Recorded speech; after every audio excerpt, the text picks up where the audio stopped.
খবর 24 সাথে আপনাকে স্বাগত।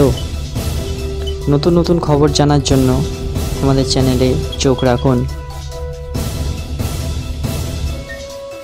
নমস্কার, খবর 24/7 আপনাদের স্বাগত। দর্শক, স্ট্যানফোর্ড ইউনিভার্সিটির গবেষকরা এক ধরনের জীবাণুর মধ্যে একটা আকর্ষণীয় জেনেটিক অসঙ্গতি আবিষ্কার করেছেন, যা সমুদ্রের কার্বন স্টোরেজকে উল্লেখযোগ্যভাবে প্রভাবিত করতে পারে। আর এই জীবাণুগুলি সাধারণত নীল সবুজ শৈবাল বা সাইনোব্যাকটেরিয়া নামে পরিচিত। একটা সর্বব্যাপী এনজাইমের দুটো ভিন্ন রূপ রয়েছে, যা একই জীবে খুব কমই একসাথে দেখা যায়। স্ট্যানফোর্ড ডোয়ের স্কুল অফ সাস্টেনেবিলিটির আর্থ সিস্টেম সায়েন্সের সহকারী অধ্যাপক অ্যান ডেকাস বলছেন, এটি বিজ্ঞানের সেই দুর্দান্ত উদাহরণগুলির মধ্যে একটি যেখানে আপনি একটি জিনিস খুঁজতে যান, তবে আপনি অন্য কিছু খুঁজে পান যা আরও ভালো। ন্যাশনাল একাডেমি অফ সায়েন্সের কার্যপ্রণালীতে 25শে নভেম্বরের গবেষণার উনি সিনিয়র লেখক।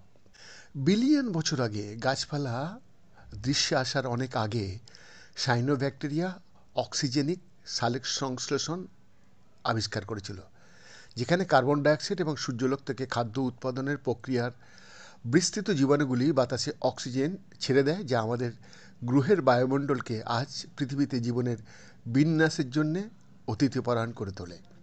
ডেকাস বলেন, সাইনোব্যাকটেরিয়া যুক্তিযুক্তভাবে পৃথিবীর সবচেয়ে গুরুত্বপূর্ণ প্রাণীর রূপ। তারা পৃথিবীর বায়ুমণ্ডলকে অক্সিজেন দিয়েছিল এবং একটি জৈবিক বিপ্লব তৈরি করেছিল। উদ্ভিদের মতোই সাইনোব্যাকটেরিয়া কার্বন ডাইঅক্সাইডকে বায়োমাসে রূপান্তর করতে রাইবোলোজ বিসফসফেট কার্বক্সিলেজ বা রুবিস্কো নামে একটি এনজাইম ব্যবহার করে, যেটা প্রকৃতির সবচেয়ে প্রচুর প্রোটিনগুলির মধ্যে একটি। আর রুবিস্কো বিভিন্ন আকারে আসে। সবচেয়ে সাধারণ প্রকার, যা রুবিস্কো নামে পরিচিত, প্রায়শই কার্বন ডাইঅক্সাইডের সাথে নির্বাচনীভাবে বিক্রিয়া করার জন্য বলা হয় কার্বিঅক্সিসোম নামে একটা কাঠামো ব্যবহার করে, কিন্তু সেটা অক্সিজেন নয়। সালোক সংশ্লেষকে দক্ষতার সাথে এগিয়ে যেতে দেয়। এটি কম সাধারণ এনজাইম সহজীব, যাদের ফর্ম 2 নামে পরিচিত। তাদের কার্বক্সিসোমের অভাব রয়েছে এবং অক্সিজেনের অভাব রয়েছে এমন পরিবেশে কার্যকরভাবে কার্বন ডাইঅক্সাইড থেকে জৈব বস্তু তৈরি করতে পারে।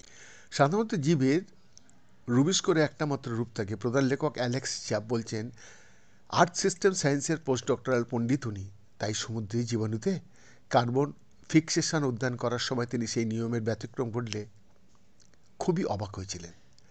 লাফে মধ্য দক্ষিণ আমেরিকার উপকূল থেকে গভীর জল থেকে সংগৃহীত সামুদ্রিক জলের নমুনাগুলি থেকে ডিএনএ বিশ্লেষণ করেছিলেন এবং যখন তিনি লক্ষ্য করেছিলেন যে কিছু অগভীর জলের ডিএনএ নমুনা দুর্ঘটনাক্রমে স্থলিত হয়েছে, তিনি আবিষ্কার করেছিলেন যে এই নমুনাগুলিতে সাইনোব্যাকটেরিয়া উভয় রুবিস্কো ফর্মের জন্যে জিন রূপে রয়েছে বলে মনে হচ্ছে, এবং ওনার প্রতিক্রিয়া ছিল, এটি সম্ভবত ভুল কিনে জানি না, যা বলছেন। আরও গবেষণা নিশ্চিত করেছে যে এনজাইমের উভয় রূপই উপস্থিত ছিল এবং অগভীর জল থেকে সাইনোব্যাকটেরিয়া সালোক সংশ্লেষণের জন্য সক্রিয়ভাবে ব্যবহৃত হয়েছিল। বৈদ্যনাথ রিপোর্ট, খবর 24/7।